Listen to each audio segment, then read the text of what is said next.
Mukunda jewellers necklace Mela December 7 వరకు flat 9.9% VA offer ఈ నెల 7 వరకు అన్ని బ్రాంచుల్లో.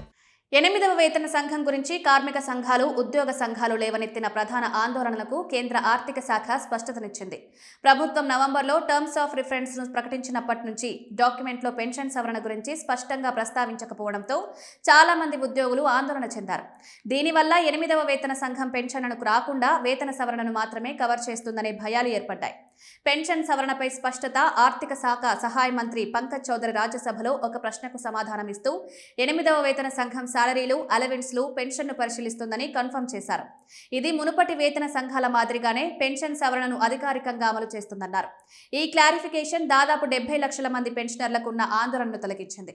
ప్రభుత్వం 2025 నవంబర్ 3న 8వ వేతన సంఘం TORను నోటిఫై చేసింది.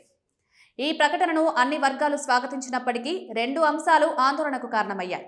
TOR పెన్షన్ సవరణను స్పష్టంగా ప్రస్తావించలేదు. ఇది on funded cost of non contributory pension schemes గురించి ప్రస్తావించింది.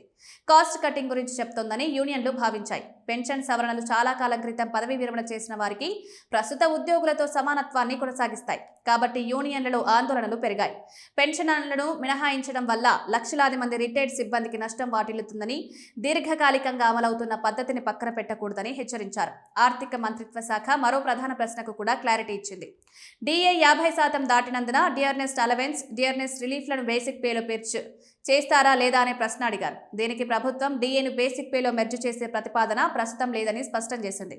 అంచనాల మేరకు 2027లో 8వ వేతన సంఘం తన నివేదికను సమర్పించే వరకు ఉద్యోగులు, పెన్షనర్లు వేచి ఉండాల్సి ఉంటుంది. పెన్షన్ సవరణ పదవీ విరమణ చేసిన అన్ని బ్యాచ్లకు న్యాయం చేస్తుంది. కాలానుగుణంగా సవరణలు జరగకపోతే వృద్ధ పెన్షనర్లు ఆదాయంలో వెనుకబడిపోతారు. పెన్షన్ గ్రూపుల మధ్య అంతరాలు పెరుగుతాయి. పెన్షన్ పారిటీ ప్రిన్సిపల్ బలహీనపడుతుంది. TORలో సూచన లేకపోవడంతో అందరిలో ఆందోళన పెరిగింది. తాజాగా స్పష్టత లభించడంతో అందరికీ ఉపశమనం లభించింది. పెన్షన్ సవరణ కన్ఫర్మేషన్తో ఒక ప్రధాన ఆందోళన పరిష్కారమైంది. కానీ ఉద్యోగ సంఘాలు లేవనెత్తిన ఇతర సమస్యలు ఇంకా పరిష్కారం కాలేదు. అందులో DADR మెర్జింగ్, NPS, UPS పై స్పష్టత, కారుణ్య నియామకాలు, ట్రేడ్ యూనియన్ హక్కులు, పెండింగ్లో ఉన్న DA బకాయిల సమస్యలు అలానే ఉన్నాయి.